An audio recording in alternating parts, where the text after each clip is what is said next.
In today's video, I'm going to teach you how to enable Google Meet recording.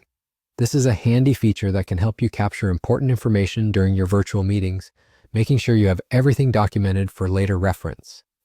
To get started, open your favorite web browser and type in meet.google.com in the address bar. This will direct you to the Google Meet homepage.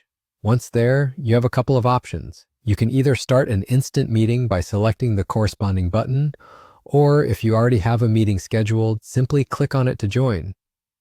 Inside the meeting interface, take a look at the bottom right corner. You'll notice 3 vertical dots, which are known as the More Options button. By clicking on those, a drop-down menu will appear. From this menu, you'll want to select the option that says Record Meeting.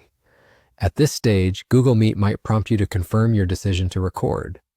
Follow the instructions to confirm, and the recording will begin.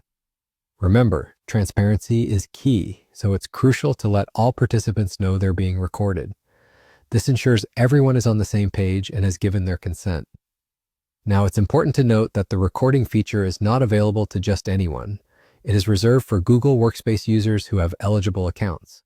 This generally includes those using education, business, or enterprise plans, so be sure to check if your account meets these requirements before trying to record.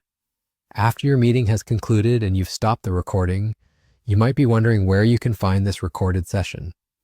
Google Meet conveniently saves the recording to your Google Drive. Usually it'll be stored in a folder labeled Meet Recordings, specifically under the meeting host's drive. So if you are the host, that's where you should be looking. This way, you can access the video whenever you need to review the discussion or share with others who might have missed the meeting.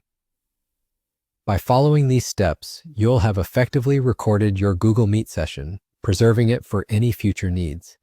It's a simple yet powerful tool that can really enhance how you manage your virtual gatherings. So go ahead and give it a try during your next meeting and see how convenient it makes accessing your discussions afterward. Thanks for joining us today, and I hope you found this guide helpful.